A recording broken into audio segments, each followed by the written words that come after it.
आइए तो शुरू करते हैं आज की क्लास। एक्सरसाइज 1.2 हम लोग लगा रहे हैं क्लास 10th की एनसीईआरटी लेवल की।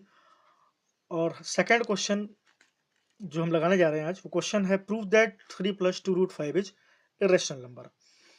इस तरह के क्वेश्चन करने के लिए आपको फर्स्ट क्वेश्चन की तरह बहुत लंबा नहीं जाना पड़ता है। आपको ये मानना होता है केवल, बट हाँ बेसिक मेथड वही है कि 3 + 2√5 लेट कर रहे हैं हम लोग। Let 3 + 2√5 is a rational number. और अगर आप ये मान लेते हैं कि ये नंबर एक रेशनल नंबर है तो it can B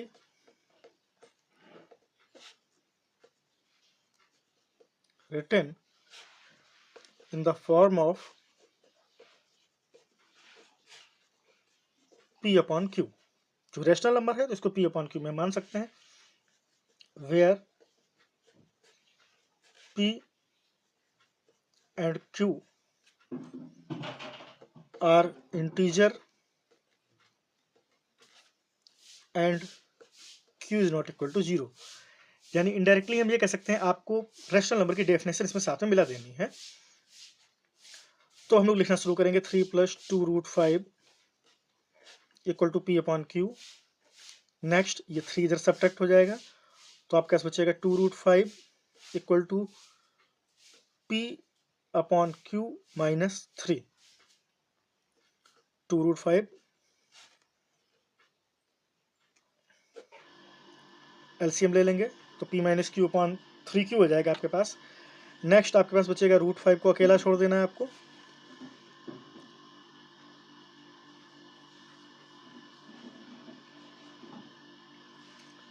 p minus 3 upon 3q। और क्योंकि ये 2 इधर मल्टीप्लाई में था, माफ कीजिएगा थोड़ी सी गलती हो गई यहाँ पर, ये 2 यहाँ पर मल्टीप्लाई में था जो कि नीचे आएगा तो डिवाइड में आ जाएगा तो यहाँ पे आ जाएगा 2q।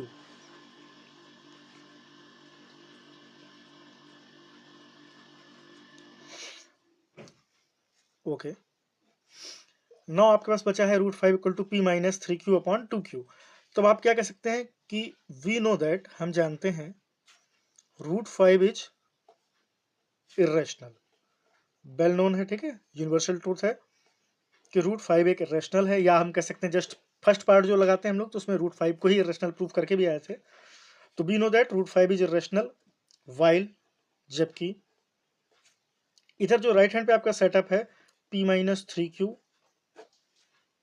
अपॉन 2q, इसमें देख लेंगे आप इंटीजर से इंटीजर घटाएंगे तो आपको रेशनल नंबर ही मिलेगा। या हम ये कह सकते हैं रेशनल नंबर है, रेशनल नंबर में रेशनल नंबर घटाएंगे तब भी आपको रेशनल नंबर मिलेगा, और डिवाइड करेंगे तब भी आपको रेशनल नंबर ही मिलेगा। यानी राइट हैंड साइड पे जो पोर्शन है वो पूरा रेशनल नंबर्स का है, क्योंकि p एंड q आर क्या है, इंटीजर है। इंटीजर्स का सब्ट्रैक्शन या डिवाइड करने पर हमको रेशनल नंबर ही मिलता है। तो while p minus 3q upon 2q is a rational number.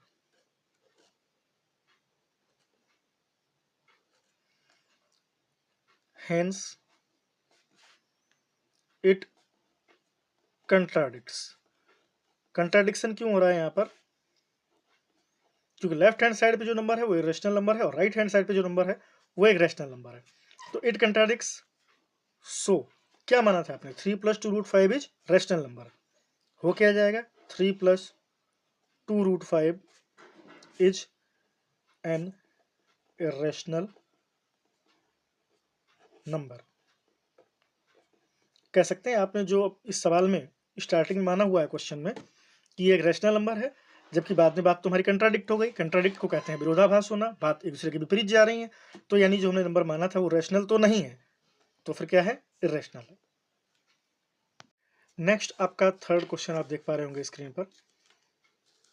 जो क्वेश्चन है prove that the following are irrational. तो following are the irrational, first part है 1/√2, सेकंड वन इज 7√5 और थर्ड पार्ट है आपका 6 + √2। जैसा आपका सिमिलरली सेकंड क्वेश्चन था बिल्कुल उसी आधार पर ये क्वेश्चन लगेगा।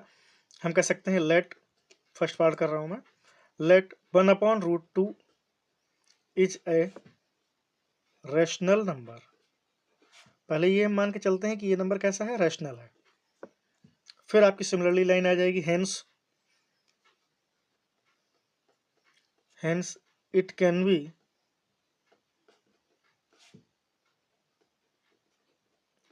written in the form of P upon Q। अब ये मान के चलते हैं इस नंबर को हम P upon Q की फॉर्म में लिख सकते हैं, तो 1/√2 इक्वल टू आपने कह दिया P upon Q। अभी करना क्या होता है, पिछले क्वेश्चन में मैंने आपको बताया कि जो भी नंबर आपका रूट में है, ठीक है, लाइक √3, √2, √5, इस टाइप के नंबर्स को अकेला छोड़ना है, बाकी सारे नंबर्स को एक साइड कर देना है।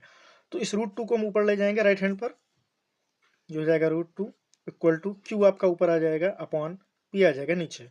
बहुत ही आसानी से ये क्वेश्चन आप पूरी तरह नोट कर लेंगे, तब आप कह देंगे कि क्योंकि √2 एक इरेशनल नंबर है, we know that √2 is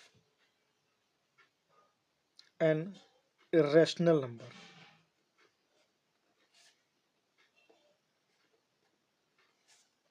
while Q upon P is rational। Q rational है भाई, रेशनल का रेसिप्रोकल कर देंगे वो भी रेशनल ही नंबर हो जाएगा, तो इट कंट्राडिक्ट्स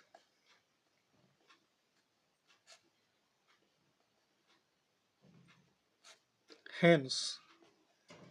आपकी बात उल्टी हो गई, आपने माना था कि it is rational number, sorry rational number, जबकि ये तो जस्ट अपोजिट हो गया, तो आप क्या कहेंगे 1/√2 is irrational number.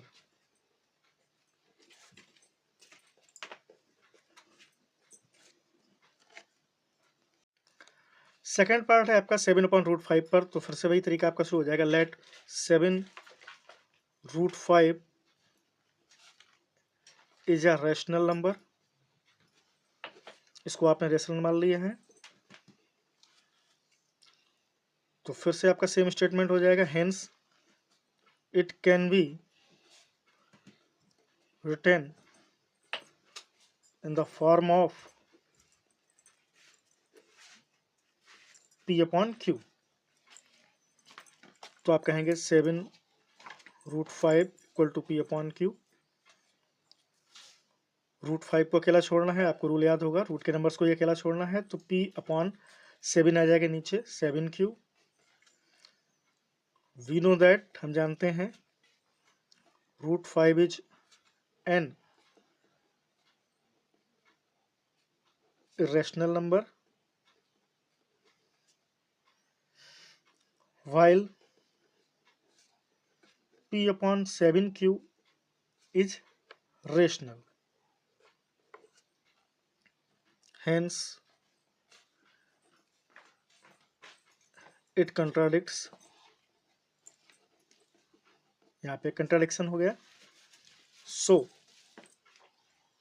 Given number आपका जो था यानी कि 7√5 इज एन irrational नंबर। उम्मीद करते हैं आपको ये प्रश्न समझ में आ रहा होगा। एक बार फिर गौर से देख लीजिए, लेट आपने माना हुआ है कि 7√5 is a rational number. Question ये चाहता है आप इसको रेशनल प्रूफ कीजिए, लेकिन हम पहले रेशनल मान लेते हैं ताकि हम रेशनल की कंडीशंस को चेक कर सकें। Hence it can be written in the form of P upon Q। ठीक है भाई, अगर रेशनल है P अपॉन Q में होगा ये question.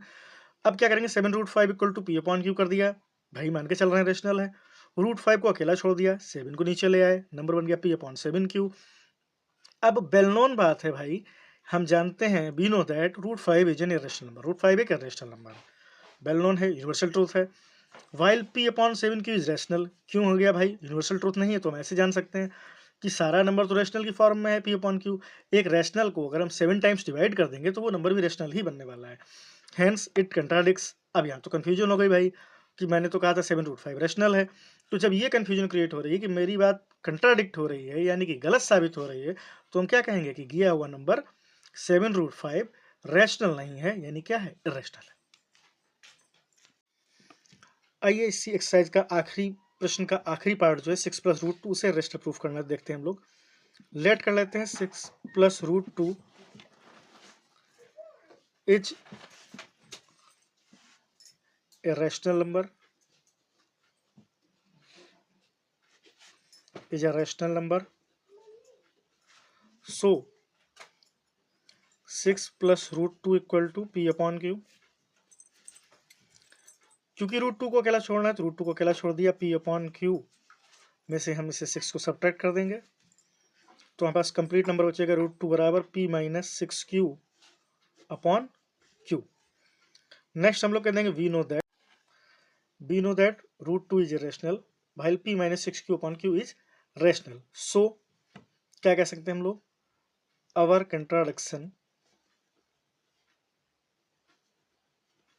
contradiction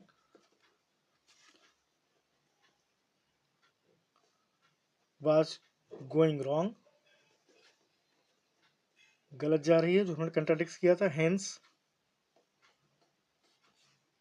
6 + √2 is irrational. Thank you आप सभी का। इसी के साथ आपका ये एक्सरसाइज ही नहीं, फर्स्ट चैप्टर भी पूरी तरह समाप्त हो चुका है। बहुत बहुत धन्यवाद। इसी तरह से आगे आपको सीरीज मिलती रहेगी। उम्मीद करते हैं आप अपनी NCERT क्लासेस लेकर अपने सब्जेक्ट को और अधिक स्ट्रॉन्ग करेंगे।